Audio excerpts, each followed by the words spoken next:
Hi, second grade. It's me again, Miss Jen. I just wanted to come and share one more book with you guys for this year, as you guys are second graders.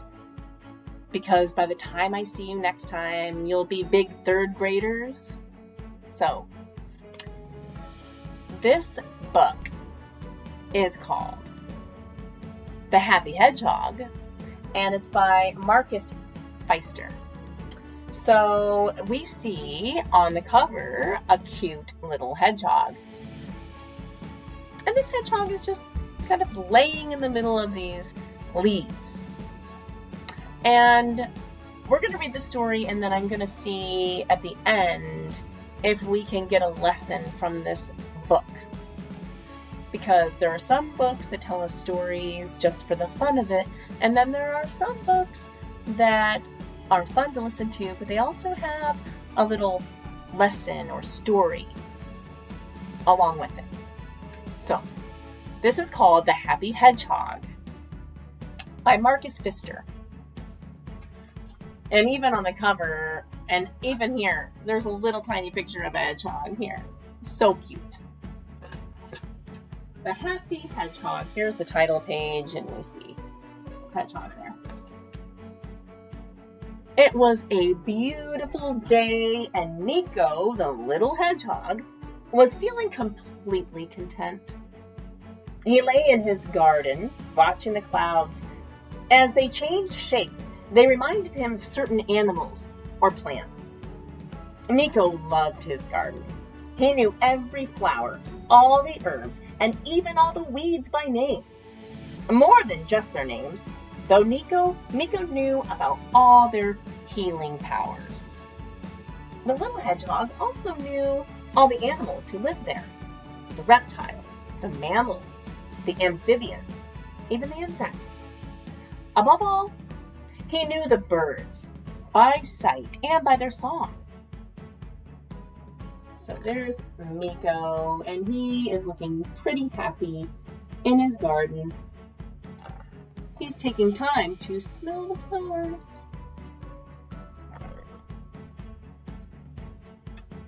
Suddenly, a voice shattered his thoughts. Ah, look at you, lounging about in the garden, dreaming the day away. Ah, you lazy good-for-nothing. It was Grandfather Tarrant, who was out for his morning walk.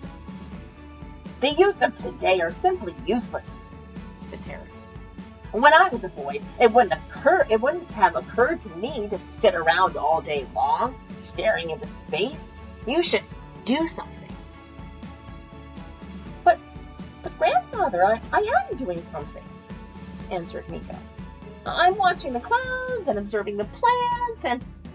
Ridiculous. That's absurd. Wasting your time. Squatting in the grass, sniffing the flowers. You should take advantage of your youth to accomplish something important, so you will be happy. So there's Grandfather Tarrant yelling. And there's Nico. He doesn't look so happy anymore. He looks a little afraid. Nico answered, but I'm quite happy here in my... Impossible! Go and take a look how others lead their lives. Shaking his head, Grandfather walked away. Nico was confused.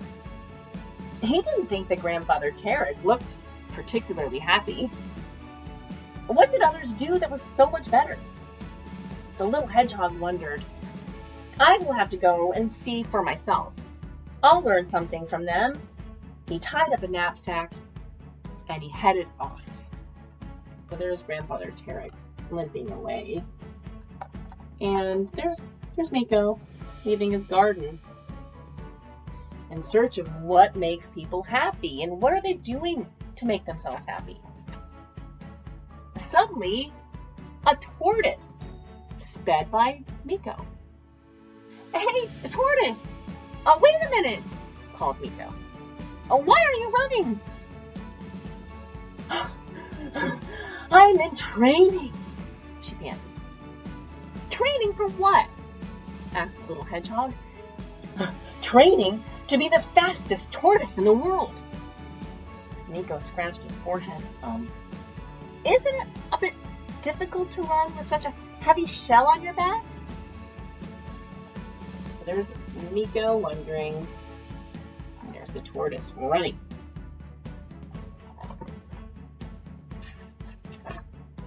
Of course it is, said the tortoise. That's why I have to keep on training. But if I become the fastest tortoise in the world, I will be famous and happy. Well, that sounded good to Nico. Well, let me run with you, he said. And so the two took off. But Nico soon gave up. He was completely worn out. The tortoise just kept on running. She didn't even look back. Oh dear, thought Nico. Running can be fun, but not like this. He rested for a moment, then continued on his way at a slower pace. So there goes the tortoise running, and there's Nico running after. And then there's Nico panting and out of breath and exhausted.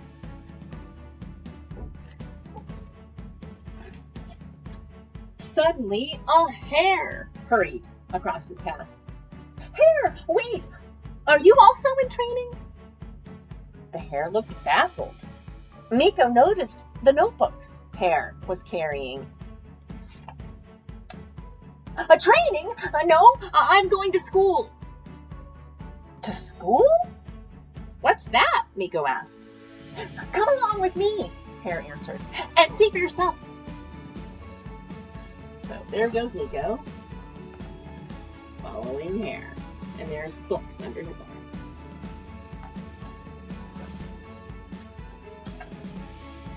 All right, said Nico, and followed the hare to school. Nico hid behind a tree and watched. The teacher taught addition, subtraction, geography, and penmanship. Nico couldn't understand a word. During playtime, he found Hare. Do you understand all those things that the teacher was talking about? Are you kidding? I understood absolutely nothing. The hare answered. I just memorize everything. My head will be so full when I have finished, and maybe one day I will be the most brilliant hare of all, and then I'll certainly be happy. The hare said goodbye and hopped back to his seat in school. There's Nico watching from behind the tree, and there are all the hares in school. That is the one that Nico was talking to. Nico slipped away.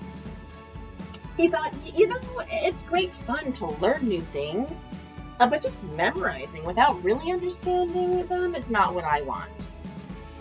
Deep in the woods, he heard a terrible grunting and growling. In a small clearing, Badger was trying to lift up a gigantic stone. Can I help you? Nico asked. With a terrifying roar, the badger heaved the stone high over his head and then suddenly let it thud to the ground. Nico jumped back. You almost flattened me. What are you trying to do? I'm building up my muscles. I want to become the strongest badger in the world.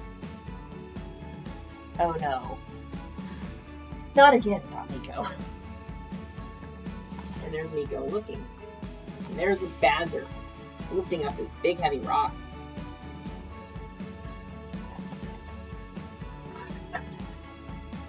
Well, why would you want to be so strong? Asked Nico. Well, what do you mean, why? If I'm the strongest in the world, then everyone will respect me.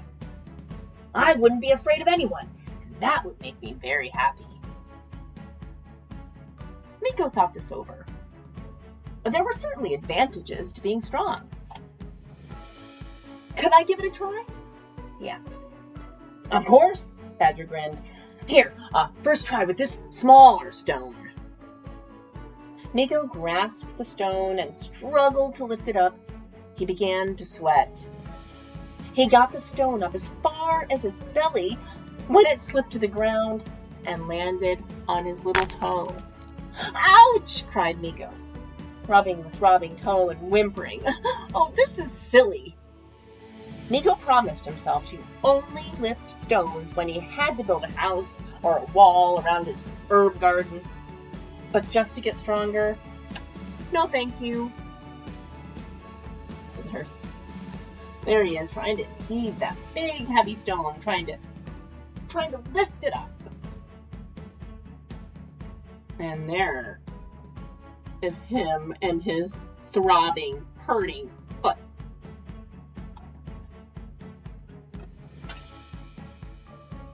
Goodbye to the badger and hobbled to the edge of the woods. There he saw a trail of ants. Fascinated, he watched the busy animals scurrying here and there. At first glance, it seemed pointless. But when Meeko looked closer, he saw that each ant seemed to have a purpose and knew exactly where it was going. "What are you doing?" he asked them. But the ants were so busy that they didn't even hear him. His grandfather was right. All the animals were busy and ambitious.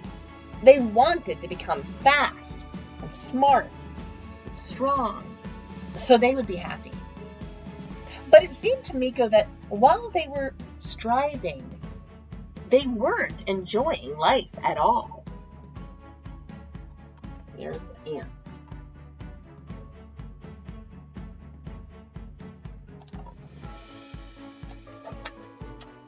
Did Meeko really want to live that way? Thoughtfully, he made his way back home. When he arrived back at his garden with the singing birds, the beautiful plants, and the passing clouds, a wave of contentment washed over him. "No, I don't want to be the strongest," he thought, "or the cleverest, or the fastest.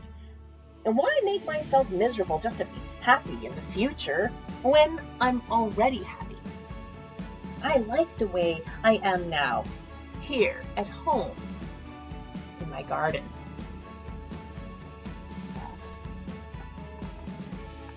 And all the creatures, all the little critters watching him go back home. He's really thinking.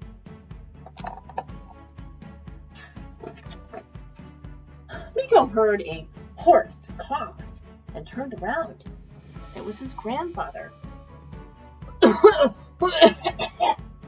"So, Meeko, did you go out and learn something today?" "Yes, I did, grandfather, but you're coughing. Sit down and I'll make you a cup of tea with herbs from my garden, mixed with some fresh honey. That'll certainly do you good."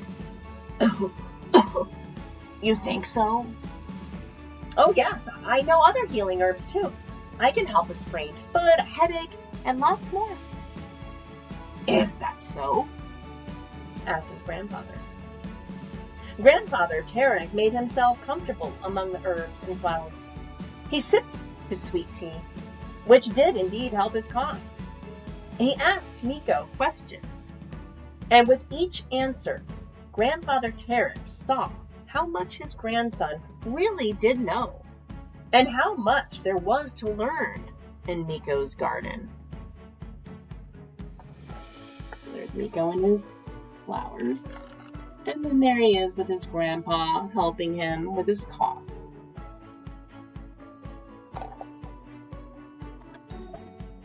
The end. And there's the tortoise running. Whoop. So we talked about the lesson. What could be the lesson in this book? You should try to always be yourself. You should try to do what makes you happy. And maybe what makes you happy doesn't make everyone happy, and what makes everyone else happy maybe doesn't make you happy.